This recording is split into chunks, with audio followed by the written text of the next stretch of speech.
Bonjour, j'espère que tout le monde va bien. Aujourd'hui, dans cette vidéo, on va parler du discours rapporté au passé. Voilà, eh ben, on y va, hein. Donc, quand on a une parole rapportée au passé, avec il a dit, il y a une transformation à faire entre le discours direct et le discours indirect. Il a dit je pars, il a dit qu'il partait. Pourquoi cette transformation? Parce que quand vous dites il a dit, vous êtes dans le passé. Quand vous dites je pars, vous êtes dans le présent. Alors ça, c'est possible au discours direct, puisqu'on répète une phrase qui a été dite, mais au discours indirect, il y a un problème de logique. Le problème de logique, c'est si vous avez il a dit qui est au passé, il ne peut pas partir maintenant puisqu'il l'a dit dans le passé. Donc il a dit qu'il partait. Le présent devient un imparfait au discours indirect. Donc encore une fois, on peut répéter, il a dit je pars, il a dit qu'il partait. Bien. L'imparfait, donc dans le discours indirect, dans le discours rapporté au passé, l'imparfait va rester un imparfait. Il a dit je faisais du sport à l'école. Il a dit qu'il faisait du sport à l'école. Encore une fois, peut-être on peut répéter. C'est bien de répéter. C'est toujours bien de répéter. Euh, il a dit je faisais du sport à l'école. Il a dit qu'il faisait du sport à l'école. Bien. Le passé composé devient un plus que parfait, pour une raison de logique aussi. Je vais essayer de vous expliquer. Il a dit j'ai tout vu. C'est un discours direct, donc je garde la phrase que je répète. Il n'y a pas de transformation au discours direct puisque je répète une phrase qui a été dite. Il a dit j'ai tout vu, cette phrase est au passé composé.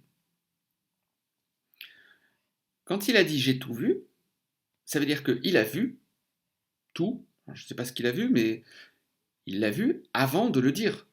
Parce que sinon, il ne dirait pas. Si c'était en même temps, il dirait il a dit je vois tout.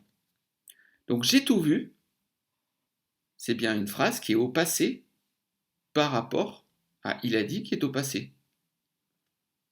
Donc, il a dit c'est le passé composé. J'ai tout vu, ça va être un passé qui sera avant le passé composé, puisque c'est il a dit qui est au passé composé. Donc, la transformation va être de mettre la deuxième partie de la phrase au plus que parfait, puisque c'est en passé avant le passé composé. Il a dit qu'il avait tout vu. Le plus que parfait reste le plus que parfait. Par exemple, il a dit j'avais à cette époque déjà fini mes études. On peut répéter. Il a dit j'avais à cette époque déjà fini mes études. Discours indirect au passé. Il a dit qu'à cette époque, il avait déjà terminé ses études. Bien. Pourquoi il n'y a pas de transformation? On ne peut pas inventer des temps euh, à l'infini pour répondre aux besoins de la concordance des temps. Donc le plus que parfait, c'est le plus loin qu'on puisse avoir dans le passé, puisqu'il est avant le passé composé. Donc on s'arrête là. On ne va pas inventer un temps rien que pour ça. Donc le plus que parfait reste le plus que parfait. Le futur proche, d'abord ce n'est pas un temps le futur proche en français, c'est un semi-auxiliaire. Euh, il a dit je vais passer au magasin, donc ça c'est au discours direct. Je vais passer au magasin, c'est la forme du verbe aller au présent, plus un infinitif, puisque c'est le verbe aller au présent plus l'infinitif. On a déjà dit tout à l'heure que le présent devenait un imparfait au discours indirect. Donc,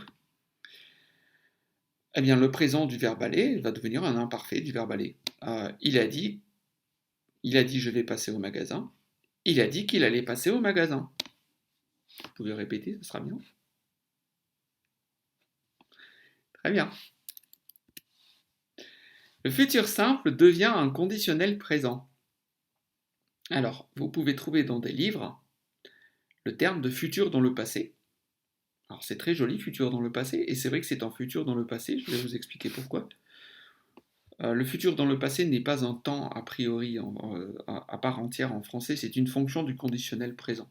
Donc si vous êtes linguiste, vous pouvez retenir le terme de futur dans le passé. Sinon, la forme, c'est le conditionnel présent.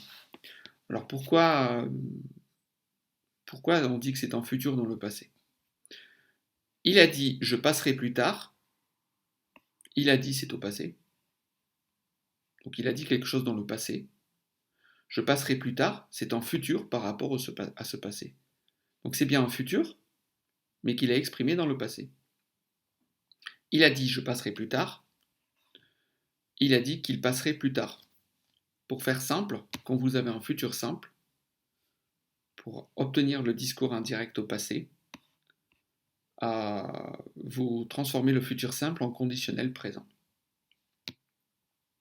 Bien. Ok, on peut répéter peut-être. Il a dit je passerai plus tard. Il a dit qu'il passerait plus tard. Ok. Le conditionnel présent reste un conditionnel présent. Il a dit je voudrais du chocolat. Il a dit qu'il voudrait du chocolat. Comme ça, c'est simple, c'est facile, et tout le monde est content. Le subjonctif admet une concordance des temps, mais dans la langue soutenue, donc laissez de côté. Vous n'avez pas besoin de faire de concordance des temps du subjonctif dans la langue courante. Si vous devenez spécialiste de littérature, eh bien, vous aurez le plaisir de passer les différents subjonctifs. Sinon, aucune utilité. Bien, pratique. Mettez la vidéo sur pause. Si vous avez un cahier, un stylo, c'est bien, parce que vous pouvez faire l'exercice comme ça. Si vous êtes dans un endroit où vous ne pouvez pas écrire, je ne sais pas si vous écoutez cette vidéo dans le métro par exemple, je me demande toujours s'il y a des gens qui m'écoutent dans le métro ou dans l'autobus, mettez sur pause et essayez de réfléchir par vous-même. Voilà. Bon, c'est vrai que c'est difficile de retenir les 7 phrases, mais... Donc le mieux c'est encore d'écrire, hein, si vous avez un calepin, un stylo. Mettez sur pause et je corrige dans 5 secondes. Oui, il faut que je compte. 1, 2, 3, 4, 5. Et correction. Donc ensemble, on peut répéter si vous pouvez répéter. Il a dit qu'il partirait demain. Il a dit qu'il venait de finir son steak. Il a dit qu'il avait fini de ranger sa chambre. Il a dit qu'il serait cosmonaute un jour. Il a dit qu'il était mince quand il était jeune. Enfin, c'est un peu... c'est du vécu, hein. J'étais tellement mince quand j'étais jeune. Mais bon. Il a dit qu'il ne pouvait plus marcher, excusez-moi pour le double N. Il a dit qu'il serait bête de refuser. Voilà. Bien, vous pouvez mettre sur pause pour corriger. Si, on va dire que si vous n'avez pas 50%, si vous avez fait des erreurs, peut-être regardez encore une fois la vidéo depuis le début pour voir où se situent les erreurs. Production. Donc, faites la liste de tout ce qu'on vous a dit aujourd'hui. Donc, vous pouvez parler avec un ami, vous pouvez écrire comme vous voulez, le format que vous voulez. Vous pouvez parler tout seul, devant votre miroir. Le mieux, c'est quand même de parler à quelqu'un, parce que c'est de la pratique. Même si la personne avec qui vous êtes n'est pas française, c'est pas grave, c'est quand même de la pratique. Donc faites la liste de tout ce qu'on vous a dit aujourd'hui, la première chose. Qu'est-ce qu'on vous disait enfant? Qu'est-ce que votre président a dit la semaine dernière? Vous pouvez mettre sur pause. Alors moi, faites la liste de tout ce qu'on vous a dit aujourd'hui. la seule personne à qui j'ai parlé aujourd'hui, c'était mon fils. Il m'a dit qu'il ne voulait pas aller à l'école. Voilà. Et je lui ai répondu que s'il voulait faire un métier intéressant plus tard, il fallait qu'il apprenne bien à l'école. Qu'est-ce qu'on vous disait, enfant? On me disait de manger ma soupe, que ça me ferait grandir. Et on me disait qu'il ne fallait pas que je rentre tard. Qu'est-ce qu'on me disait encore? Beaucoup de choses, je ne me rappelle plus vraiment. Qu'est-ce que votre président a dit la semaine dernière? Mon président a dit qu'il se sentait très préoccupé par l'avenir des Français. Voilà. Bon, on va pas faire de politique dans cette vidéo. Énigme! Donc, c'est difficile, mais bon, c'est juste une sorte de jeu. On va tester votre culture générale sur la France et la francophonie. Qui a dit qu'un pays qui produisait 500 fromages était ingouvernable? Première question. Deuxième question, qui a dit qu'une femme qu'on aimait était toute une famille? Qui a dit que dans la vie on ne faisait pas ce qu'on voulait mais qu'on était responsable de ce que l'on était? Qui a dit que le talent n'existait pas et que le talent était juste l'envie de faire quelque chose? Bien. Bon, évidemment, c'est difficile de deviner qui a dit quoi. Mais c'est peut-être aussi, si vous avez une personne avec qui parler, peut-être que vous pouvez réfléchir à cette phrase. Qu'est-ce que vous en pensez? Est-ce que vous êtes d'accord avec ces citations? Et correction, donc la première phrase, il faut que je me rappelle moi-même, j'ai oublié. Donc c'est Charles de Gaulle, bon ça c'est une citation qui est quand même très connue. Voilà. Donc Charles de Gaulle considérait que un pays où on faisait 500 fromages était ingouvernable. C'est pas la question du fromage, c'est la question surtout de la différence de caractère entre les gens. C'est une façon de dire que les gens sont tous différents un peu partout en France et que gouverner tout ça, c'est difficile. La deuxième citation, c'était qui a dit qu'une femme qu'on aimait était toute une famille? Donc c'était Victor Hugo. Victor Hugo, très grand poète, très grand écrivain, très grand homme de lettres. Voilà, et bizarrement pas si facile d'accès dans la langue. Bien, la citation numéro 3, j'ai oublié. Qui a dit que dans la vie, on ne faisait pas ce qu'on voulait, mais qu'on était responsable de ce que l'on était? C'est Jean-Paul Sartre, donc grand philosophe, devant l'Éternel. Et qui a dit que le talent n'existait pas et que le talent était juste l'envie de faire quelque chose? C'est Jacques Brel. Alors Jacques Brel, qui est un chanteur absolument admirable, que vous pouvez écouter, je suppose que vous pouvez trouver des chansons, beaucoup de chansons et beaucoup de vidéos de Jacques Brel.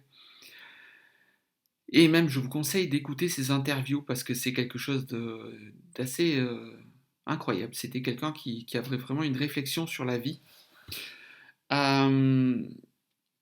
Donc, Jacques Brel, qui était un immense chanteur, disait qu'à chaque concert qu'il avait fait dans sa vie, il avait été malade. Il se retrouvait complètement malade à s'enfermer dans les toilettes pendant des heures avant de faire ses concerts parce qu'il avait extrêmement peur du public, il était timide.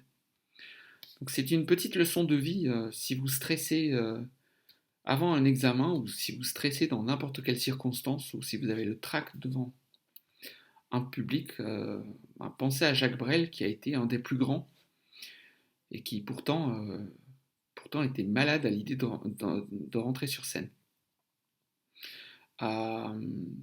Voilà. Bon, puisqu'on est dans les conseils, moi je vous conseille une chose, c'est de vous dire que, parce que j'ai déjà parlé devant des publics assez importants, et je pense que les gens en général sont bienveillants, et si une personne est malveillante, elle peut toujours sortir. Elle n'est pas obligée de vous écouter. Donc voilà. Les gens qui sont malveillants et qui restent, vous les laissez rester. Ils sont de toute façon malveillants. Les autres, enfin, les autres vous applaudiront quoi que vous fassiez. Enfin, pas quoi que vous fassiez, mais Même si vous faites des erreurs, les gens sont bienveillants. Le public est toujours bienveillant. C'est mon conseil personnel, donc si vous avez un examen, ne stressez pas. Les profs sont bienveillants, la plupart. Sinon, c'est pas des profs. Merci à tous. Excusez-moi pour ce petit discours. C'était un peu sorti du cours de grammaire, du coup. Merci à tous. Je suis sur Instagram, je suis sur Vkontakte. Vous pouvez mettre un like à cette vidéo si vous avez apprécié, ça me fera plaisir. Vous pouvez vous abonner. Encore une petite devinette, qui est cet homme? Alors, je vous laisse 5 secondes. 1, 2, 3, 4, 5. Cet homme, c'est Gustave Eiffel. Alors, Gustave Eiffel, il faut savoir que quand il a fait la tour Eiffel, c'était pour l'exposition universelle de 1900, je pense, hein, je ne me trompe pas. Gustave Eiffel n'a pas voulu enlever sa tour après. Alors, on lui a dit, ben maintenant, c'est très joli tout ça, mais peut-être que tu la démontes, ta tour. Il a dit, ben attendez un peu, on va attendre, regardez, il y a des touristes qui arrivent. Donc bon, et puis ça a duré 5 ans, 10 ans, 20 ans, et puis il a laissé sa tour Eiffel. C'est devenu l'objet touristique, le site touristique le plus visité au monde. Il s'est fait un petit appartement au sommet, et il y a beaucoup de gens qui voulaient lui acheter cet appartement à des prix absolument fous, il a toujours refusé. Je ne me rappelle plus de qui a dit. Alors, est-ce que c'était Maupassant? Je pense que c'était Guy de Maupassant. Et je suis presque sûr que c'était Guy de Maupassant d'ailleurs. Un jour, on a demandé à Guy de Maupassant quel était son endroit préféré à Paris. Il avait répondu, mon endroit préféré à Paris, c'est la Tour Eiffel, parce que quand on est sur la Tour Eiffel, c'est le seul endroit où on ne voit pas la Tour Eiffel. Voilà, vous pouvez laisser en commentaire pour me dire si vous aimez la Tour Eiffel. Pour moi, c'est le symbole de mon pays, donc c'est un endroit tellement naturel pour moi que j'arrive pas à comprendre vraiment si c'est un endroit qui est beau ou pas. Ah, bien, sur cette note architecturale, je vous souhaite une bonne journée et bon courage avec le français et à bientôt.